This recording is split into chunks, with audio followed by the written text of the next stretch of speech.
तो वही भारत की टांगे खींचने के लिए जहां दुनिया भर के अलग अलग देश की नजरें भारत पर सामने से टिकी हुई हैं, वही भारत ने अपनी नजरें न सिर्फ दूसरी ओर मोड़ी बल्कि भारत ने अपनी नजर को अब तीसरी ओर घुमा दिया। हम बात करें ग्लोबल शिप बिल्डिंग के मामले में भारत के द्वारा एक नई हिस्सेदारी हासिल करने की, जहां भारत ने अब अचानक नया दांव चला दिया है। अब भारत ने तीसरी ओर नजर दौड़ाकर शिप बिल्डिंग में ही अपना कदम इसीलिए रखा क्योंकि जिस देश के पास समुद्र है उसके पास दुनिया को जोड़ने की ताकत है और अब भारत इस ताकत को सोने में बदलने की तैयारी कर चुका है। दरअसल सरकार का लक्ष्य है कि पब्लिक प्राइवेट पार्टनरशिप यानी पीपीपी और अंतर्राष्ट्रीय सहयोग से आने वाले 5 साल में जहाज निर्माण के लिए 1 से 1.2 बिलियन ग्रॉस टन पार क्षमता वाले शिप बिल्डिंग क्लर्क खड़े किए जाए। हालांकि यह कोई छोटा मोटा काम नहीं, इसीलिए इस बात की कोई गारंटी भी नहीं थी कि 5 साल में यह काम पूरा हो जाएगा और भारत इसी के सॉल्यूशन पर काम कर रहा था। लेकिन आखिरकार अब इसका सॉल्यूशन सामने आ ही चुका है और वह सॉल्यूशन है इंसेंटिव फॉर शिप ब्रेकिंग, जो कि एक ऐसी प्लानिंग है जिसके माध्यम से भारत दुनिया के बड़े बड़े शिप बिल्डर देशों को अपने प्राइवेट और गवर्नमेंट सेक्टर की कंपनियों से कड़ी टक्कर देने जा रहा है। तो चलिए पूरी डेवलपमेंट को इस वीडियो में समझते हैं। नमस्कार दोस्तों, मैं राधेश्याम और आप देख रहे हैं KSR न्यूज 24।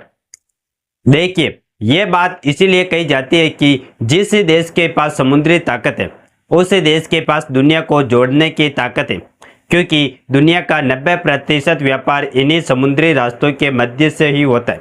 लेकिन इसका असली फायदा वही उठा पा रहा है जो कि इन्हीं व्यापार को संचालन करने का जिम्मा संभाल रहा है, यानी कि बीच में माध्यम बन रहा है सामानों को एक दूसरे देश के बीच ले जाने और ले आने का। और ये सारा काम हो रहा है समुद्र के बड़े बड़े कार्गो वेसल्स यानी कि व्यापारिक जहाजों से। हालांकि अभी तक भारत इस मौके का फायदा उतना नहीं उठा पाया जितना दरवाजा भारत के लिए खुला है, बल्कि अभी तक इसमें एक छोटा फायदा ही उठा रहा था। लेकिन अब दोस्तों भारत ने इस मौके को अच्छी तरीके से पहचान लिया और बड़ी डेवलपमेंट ये सामने निकल कर आ रही है कि जहाज रानी और बंदरगाह राज्य मंत्री शांतनु ठाकुर ने एक बड़ा ऐलान किया कि आने वाले 5 सालों में भारत 10 वर्ल्ड क्लास शिपयार्ड बनेगा। सोचिए जरा, वह भारत जो कभी जहाज खरीदने के लिए विदेशों पर निर्भर था, अब दुनिया के जहाज बनाने, तोड़ने और रिपेयर करने का हब बनने की दिशा में बढ़ रहा है। क्योंकि भारत को कई देशों के द्वारा यह ताना मिलता था कि भारत तो खुद अपने सामानों को दूसरे देश तक पहुंचाने के लिए 95% दूसरे देशों की जहाज को भाड़े पर लेता है, तो आखिरकार भारत इस मामले में कभी आत्मनिर्भर नहीं बन पाएगा। लेकिन अब देखिए, वही भारत ऐसी तरकीब लगाकर काम कर रहा है कि उन देशों की नींदें उड़ चुकी, जिन देशों का स्पोर्ट भारत अब भी शिपिंग सर्विस में लेटा था।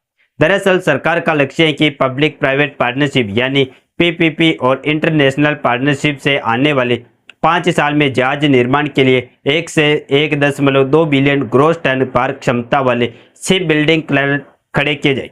यानी आने वाले कल में भारत न केवल अपने लिए जहाज बनाएगा बल्कि विदेशी कंपनियों के लिए भी जहाज बनाकर उन्हें सप्लाई करेगा। लेकिन जो कमाल की बात है उसमें हम आपको बता दें कि भारत गुजरात में दुनिया के सबसे बड़े शिप ब्रेकिंग हब के लिए पहले से ही मशहूर है और अब सरकार जहाज तोड़ने के लिए प्रोत्साहन योजना लाने जा रही है। इसका मतलब यह है कि पुराने जहाज भारत में ही तोड़े जाएंगे, उनका स्टील और अन्य मटेरियल यही रिसाइकिल होगा और उसी से नए जहाज और नई इंडस्ट्री को ताकत मिली। यानी भारत धीरे धीरे शिप बिल्डिंग हब के साथ साथ शिप रिसाइकिल हब दोनों बनने की ओर आगे बढ़ रहा है। लेकिन दोस्तों यह एक हकीकत भी है कि अब दुनिया के शिप बिल्डिंग मार्केट में भारत की हिस्सेदारी मात्र 0.06% है। इसके उलट चीन, दक्षिणी कोरिया और जापान इस इंडस्ट्री पर राज करें।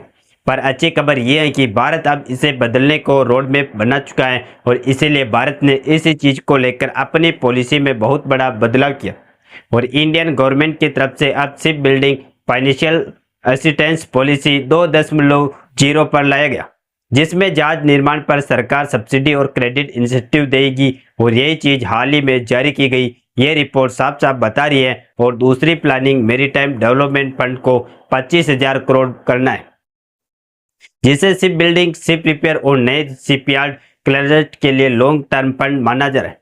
और इससे भी बड़ी बात है यह है कि मेक इन इंडिया प्रावधान रखा गया, जिसमें 200 करोड़ तक के जहाज अब भारत के यार्ड में ही बनेंगे और ज्यादातर ध्यान भारत ग्रीन शिपिंग पर दे रहा है ताकि कार्बन एमिनेशन कम हो और ग्लोबल मंच पर भारत की भूमिका एक अच्छे किरदार के रूप में बनी रहे। अब सवाल ये उठता है कि यह भारत के लिए इतना ज्यादा जरूरी क्यों है। तो देखिए, सबसे पहली बात तो यह है कि जब हम भारत की समुद्री शक्ति की बात कर रहे हैं तो सबसे पहले हमें याद आती है हमारी 8000 किलोमीटर से भी लंबी तट रेखा, जो हमें एशिया के सबसे बड़े समुद्री देशों में शामिल कर दी। इसी तट रेखा पर खड़े 200 से ज्यादा छोटे बड़े पोर्ट्स जो भारत को वैश्विक व्यापार के लिए खुद का गेटवे बनाते हैं। आप जरा सोचिए, इन पोर्ट्स के साथ अगर दुनिया का सबसे बड़ा शिप ब्रेकिंग यार्ड यानी गुजरात का अलंग और साथ ही मझगांव डॉक कोचीन शिपयार्ड और हिंदुस्तान शिपयार्ड जैसे आधुनिक यार्ड जुड़ जाए तो तस्वीर कितनी बदल सकती। यही तो ताकत है जिसे भारत शिपिंग इंडस्ट्री में एक उभरती हुई महाशक्ति बन सकता है। लेकिन दोस्तों, ये कहानी सिर्फ जहाज बनाने या तोड़ने तक सीमित नहीं, बल्कि यह भारत की राष्ट्रीय सुरक्षा और भू राजनीतिक रणनीति से भी सीधी जुड़ी है। हिंद महासागर पर भारत की पकड़ जितनी मजबूत होगी उतना ही चीन की बेल्ट एंड रोड इनिशिएटिव को चुनौती दी जा सकेगी और यही से भारत न सिर्फ वैश्विक व्यापार में बल्कि नौसेना की ताकत के मामले में भी अपना दबदबा बढ़ाएगा। मतलब साफ है, यह शिपिंग इंडस्ट्री भारत की अर्थव्यवस्था ही नहीं बल्कि हमारी सैन्य ताकत को भी नई ऊंचाई देगी। अब इसका असर सिर्फ समुद्र पर नहीं बल्कि शेयर बाजार पर भी दिखने वाला। सरकार की इस बड़ी घोषणा के बाद निवेशकों की नजरें शिपिंग और शिपयार्ड से जुड़ी कंपनियों पर टिक गई।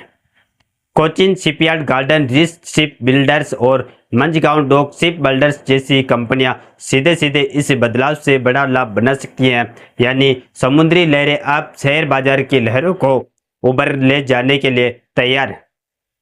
और देखा जाए तो आज दुनिया की शिप बिल्डिंग इंडस्ट्री का साइज करीब 170 अरब डॉलर है, लेकिन इसमें भारत की हिस्सेदारी केवल 0.06% है। अगर सरकार की यह योजना सफल हो जाती है तो भारत सिर्फ 5% मार्केट शेयर पर पकड़ लेता है, तो भारत को हर साल करीब 8 से 10 अरब डॉलर की सीधी कमाई होगी।